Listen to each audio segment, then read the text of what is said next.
Est-ce que vous vous souvenez de l'annonce faite par Jony Ive et Sam Altman de leur entreprise startup IO avec cette fameuse vidéo YouTube où ils prennent un café, ils parlent, ils discutent, mais en fait, ils ne finissent par rien présenter du tout. Ils parlent d'un objet connecté, alimenté par l'IA, qui est censé rapprocher et connecter les gens, mais au final, effet d'annonce, puis plus rien. Je trouve que ce scandale, on n'en a pas beaucoup parlé, en tout cas en France. Et cette startup IO de Sam Altman et Jony Ive, eh bien, elle est accusée d'avoir totalement copié, plagié une autre startup qui s'appelle elle aussi IO et qui a été fondée en 2022 par un ex-Google, un ex-employé de Google, Jason Rugolo. Ce Jason Rugolo, il a une idée, créer un objet connecté, sans écran, que l'on peut porter, qui est alimenté par l'IA et qui permet de converser avec l'IA et finalement de ne plus être déconnecté de la réalité avec un smartphone. Ce pitch, bien sûr, il vous rappelle la vidéo d'annonce de Jony Ive et de Sam Altman qui annoncent leur joint venture IO. On se retrouve ici donc avec deux startups qui se nomment quasiment de la même manière, IO et IO, avec le même projet, un appareil connecté, alimenté par l'IA, sans écran et qui permet de reconnecter les gens entre eux. Nous avons donc trois acteurs. Jony Ive, l'ancien ex-designer star d'Apple, qui a monté son agence de design, son studio de design qui s'appelle Love From. Nous avons ensuite son fameux comparse, très connu lui aussi, Sam Altman, fondateur d'OpenAI, créateur de ChatGPT, d'Atlas, de Sora, de DALL-E, et qui propose à Jony Ive de créer une startup à deux qui s'appelle IO. Et enfin, troisième et dernier acteur, Jason Rugolo, ex-employé de Google, qui a fondé cette startup IO en 2022 avec exactement le même objectif que Jony Ive et Sam Altman. L'histoire commence donc bel et bien en 2022 où Jason Rugolo, fondateur d'IO, présente à Sam Altman et Jony Ive le prototype d'un de ces fameux objets, un appareil connecté alimenté par l'IA. S'ensuivent alors plusieurs rencontres jusqu'à ce que Sam Altman et Jony Ive disent à Jason Rugolo « Finalement, on n'est plus très intéressé, on va pas aller dans cette direction, merci beaucoup ».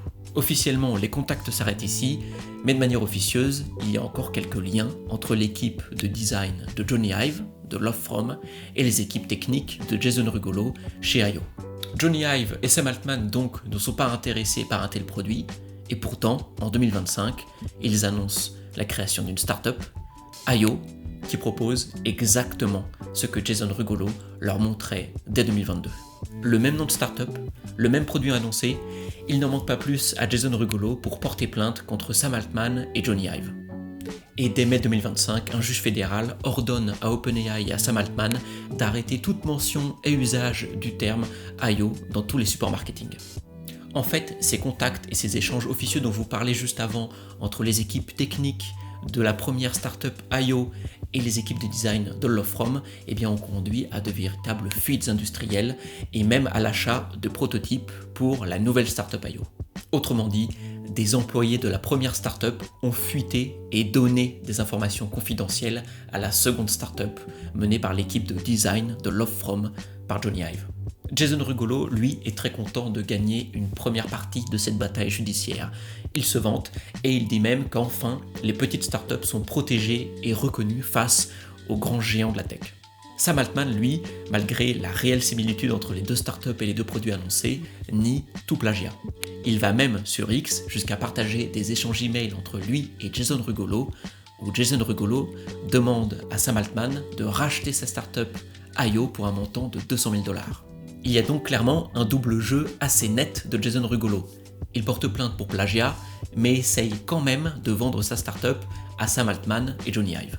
Sam Altman, lui, a tout de suite rejeté cette offre de $200 millions faite par Jason Rugolo, évoquant, de manière ironique, des risques juridiques. Et ce sous les conseils de Tang Tan, l'ancien designer de l'Apple Watch, qui a rejoint la division hardware d'OpenAI.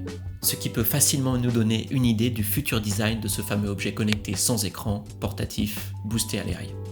Il ne reste pas moins que malgré l'attitude ambivalente de Jason Rugolo, on ne peut pas passer sous silence le fait que Sam Altman et Jony Ive ont tenté de copier le nom de la startup et l'objet inventé par Jason. C'est d'ailleurs presque une annonce précipitée faite par Jony Ive et Sam Altman avec cette vidéo où ils ne présentent rien, que de vagues concepts, de vagues idées, et le site internet de la première startup, celle de Jason Rugolo, où on distingue clairement sur leur site internet un produit avec un prix annoncé, certes en précommande, mais vraiment un produit réel et clairement présenté. Ça dit aussi qu'il reste une course à l'innovation pour un tel produit.